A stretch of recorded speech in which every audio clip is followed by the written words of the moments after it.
Hey guys, and welcome to another brand new video. In this video, we got some interesting stuff to go talk about. Now, as you guys probably know, Xbox just released one of their more bigger and anticipated titles, Hellblade 2. Now, I do want to go and say I can at least go be a little bit more of a deeper dive into my own thoughts on this one, because we did have a chance to go play the game pretty well. We even did do a YouTube live stream of it, so if you guys were over there, thank you guys for that. And it was a kind of fun experience. And I'm going to mix into like more so on the drama side and controversy, what's kind of going on to kind of report on it, but as well kind of go throw in like what I kind of think as well from someone who's actually played a lot of games and as well also did play the same exact game. So right now it seems like Xbox might be a little bit scared. I do think this was a little bit more of a flop, all things considered, and I'm a little bit concerned about the future of, well, kind of Xbox still as a whole. So make sure you guys are subscribed with the notifications on. We have the Twitter and Twitch down below if you guys want to follow, and I do appreciate all you guys for watching. So we've kind of been seeing some sketchy news over here where we're seeing that Hellblade 2 really didn't do so hot. Now, as you guys know, Hellblade 2, like Sana, even when I was playing the game, I can't even say the name right, basically had a pretty big weight on their shoulder. Right now, the game itself was a somewhat successful first run. Like, Hellblade 1 was a pretty okay game.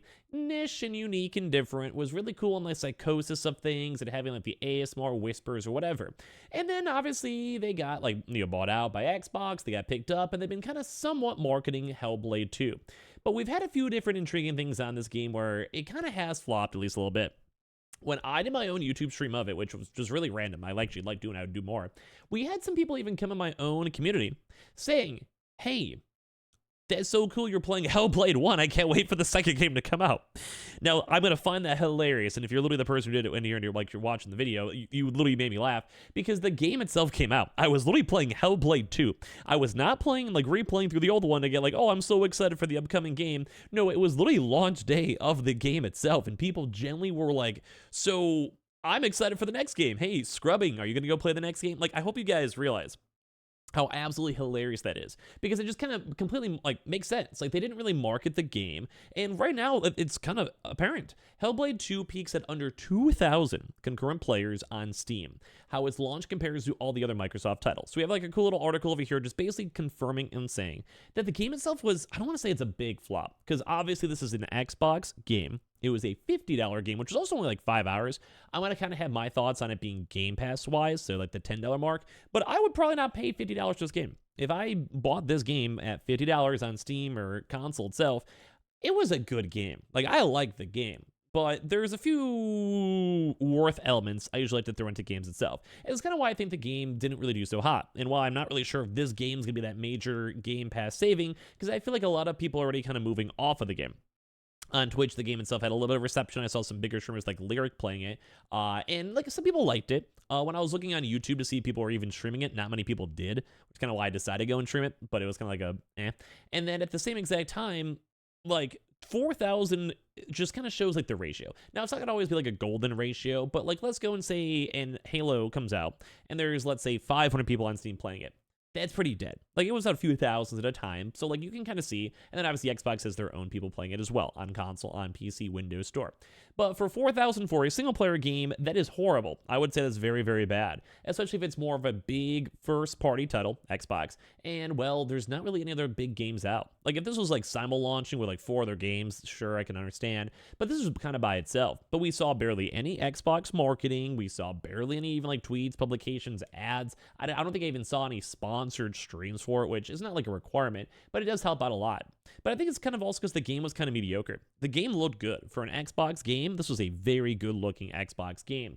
But one thing to kind of really note on the game itself, it was kind of boring. Like, I might go beat it, but it was very, very, like, people already making memes on the first day of the game coming out saying, here's Xbox playing Walking Simulator. And this is also when Death Stranding still exists, but it was kind of true. There was a lot of, like, walking, trying to look at, it's like a puzzle segment. We had to, like, line up little crosses into then walking for story, like, you talk to some characters, and then there's, like, some puzzle segments where you're, like, underwater in a cave. Trying to keep the spoilers pretty minimal, but basically, it was a very walking title. There was a little bit of combat, but the combat was pretty bare bones. It was basically doing the same, like maybe like 3 different mobs doing the same exact kind of gameplay of like a For Honor, if you guys ever played it back then. It's like if they kind of are like dodging too much, you go for the side swipe. They go for the side swipe, you go for the block, you go for the roll. So like the gameplay, it was clean. Like the combat animations were smooth and it was okay, but it wasn't really fun. It wasn't like you want to almost do a little bit more. Like, I wouldn't mind more to make it more like a Dark Souls-y-esque experience. When they made more bosses, too, as well. Like, if they kind of went more of that route, if you guys play the game, I would have liked it, because it was fun. But they just did a little bit of good stuff of everything. It's like basically having, like, one dip for, like, your chicken or your fry. Like, basically one really good spoonful. And then you go eat like the ranch or whatever, and that one bite was really good. Like, you really, that was made my day. That chicken finger with a little bit of like that spicy chipotle ranch aioli, whatever, that was a good vibe. And then after you take that one bite, then you're kind of stuck with all the like the rest of the chicken tender or wing or whatever. So you're still gonna be happy. It was still well cooked, like the coating's fine, but you want that like. That's what gamers want. They want that like pinnacle and mix of like that good bite every time. So if they would have made this game longer, they would have gave more boss fights using the same exact fighting mechanics they had, or added more bosses, or like, you know, maybe more of a level up system, whatever it might be. Don't mind the degenerate League of Legends. But when it comes to this stuff, like that's what I'd want to have when it comes to games. I want like a little bit more. And I think that was the big issue with Xbox, is they went for this. It was maybe a little bit more of a slightly indie studio. People like it. I mean, there's a very positive, so it's not like, you know, one of those ground-broken games where it's like not launching good or issues or really bad. It was a weird mix. Don't get us wrong. And like even the premise on like the ASMR and the whispers and like the voices in your head and all that, like it makes sense. Like it wasn't bad. But also only having 1,400 user ratings, that's really low. Obviously, it's gone up a little bit since probably the video go live and all this stuff, and I'm sure the concurrent player is going to go down too as well once people either beat the game or like, you know, no new players pop on in. But that's really low because that was on their peak. Like it was a 3.9 peak on this, and this was actually at the bottom of the Steam 100 new releases of 2024.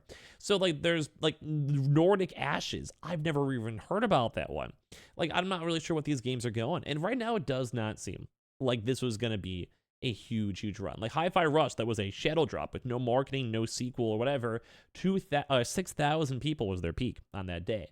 And it just is sad because the numbers really are just not so good. Like Starfield, for example, 330K, huge marketing. Halo, 272,000, literally Halo. Master Chief Collection, just a good game, 161,000. Forza, 81,000. Age of Empires, 74,000 for a really old game genre like, say, an RTS style. Microsoft Flight Sim, 62,000. Pillars of Eternity, 42. Forza, 38. Age of Empires, 38,000. And this is, once again, rough. I mean, the game itself was still cool. I like the idea of unique games, and I'm okay with that. Like, I don't think we should take this as a negative video, because with Xbox, we want them to try new things. Xbox, of any companies out there, has the most funding and passive money, and that's what you need to do with things like Game Pass. Look at Netflix. Netflix took a long time, I feel like, for them to get their stride. There was a lot of critique back many years ago where they're like, they have no good content, no original content, and they were losing a lot of these big, like, The Offices or Parks and Recs, where people really like. But I do feel like they kind of then started trying to make these new individualized Netflix IPs, and, like, say things like Stranger Things, or, you know, Tiger King, or whatever it might be. And that's where they kind of caught their stride. They spent the money, and they did have some flops, and they still are getting flops. But if you're making enough money on the occasional mega hit, you can kind of go and coast. And I think that's what PlayStation figured out. You have Spider-Man 2. That game mega hit, like millions upon millions of copies, and will sell passively for a long time.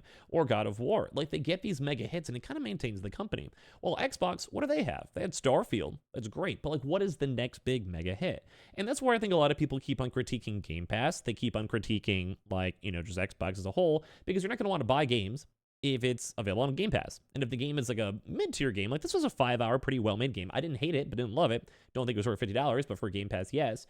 But like this also make me want to go and keep Game Pass for longer, and maybe a one and done, go from there. Like I need them to have more good like live service. Like they do really good at live service. Or have like a good combination with other games and make it worthwhile to keep this stuff.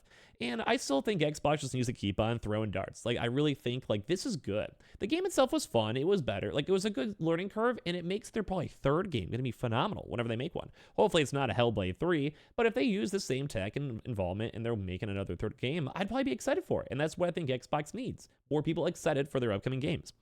And I don't know. I think it's cool. It's cool that the game came out, but it is a little bit sad that I do think this is flopping. I do think it's not going to be a huge bump in Game Pass, and we really need them to go like a really good summer hype thing to get us excited for the rest of the year. Like Indiana Jones seems cool. Like I'm not against it. But like I want something new. I still want that Fable. Give me some Fable news this summer, and I'd be happy. But right now it does seem like Xbox is in a weird spot. A lot of people are kind of curious. Some people are calling out even saying there was not even a good peak compared to even the prior game.